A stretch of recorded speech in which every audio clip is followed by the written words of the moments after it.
understood it.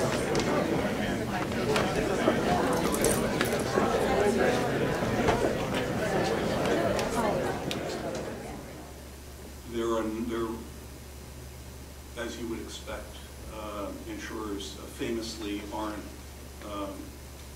approaching you with their checkbook in hand when you make a claim. I've had cases where I'm representing corporate insureds where in response to a demand for coverage, or complaint seeking coverage, we get 45 different affirmative defenses. One of the famous defenses, one that will be in all likelihood invoked, is that the companies involved in hydraulic fracturing expected or intended the harm that occurred when they bought the policy. Insurance is supposed to cover a risk, not a certainty. So if it was known that harm was ongoing at the time that you bought the policy, you may not be covered for it. This is all discussed in that article at greater length, but this is where litigants, the insurance company, will dig into the archives of everything that the energy companies knew about the risks associated with hydraulic fracturing. Every letter, every opinion that anybody voiced articulating some reservations about the practice. Every study made by every industry group to which the company belonged, every monograph, every law, every technical journal will be gathered in an effort to persuade the jury that at the time they bought the policy, they knew that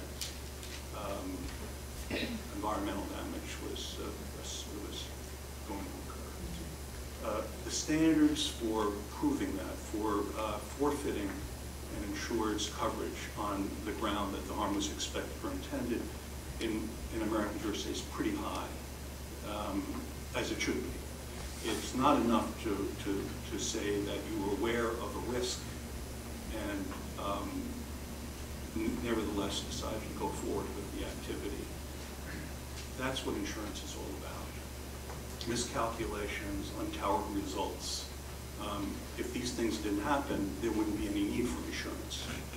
So, but that'll be an issue. If there's a liability, I guarantee there's going to be a lot of ink spilled on expected or intended. We're going to know a lot more about what the industry knew or thought or believed back when. Thank you. Thanks very much. We only have really time for one more question, and it's to Wally Brawl. You mentioned major changes coming in BC, but do you have any sense of changes with respect to the eastern provinces, in particular Ontario and Quebec? I don't really have a close enough sense on the eastern provinces. However, some parts of those eastern provinces are not covered by, as I understand, not covered by treaties. There's still unresolved largish land claims in that area. There's really two bodies of law. One, and they overlap in large measure, but treaty laws and Aboriginal rights and title laws, the large-scale land claims which are not being sorted out. I do believe that in those parts of Quebec where you don't have the treaties, you will have to, those First Nations will be able to exercise pretty strong rights, because the notion of Aboriginal rights and title might oversimplify here, but it is a larger notion than what First Nations arguably get under a treaty. Some of these treaties, in Chief Wilson's area, for example, are well over 100 years old, and they didn't contemplate all the different aspects. First Nations are saying that they, Aboriginal rights and title, even asserted Aboriginal rights and title, those encompass not just the usual rights to hunt, fish, trap, etc., but also self-government. That implies a right to get involved in regulating.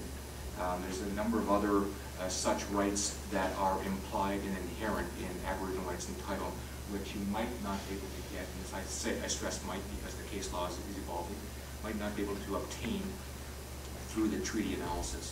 So I would say in the Quebec side that there's going to be a reconciliation of those Aboriginal rights and title issues together with how Quebec ultimately decides on shale gas.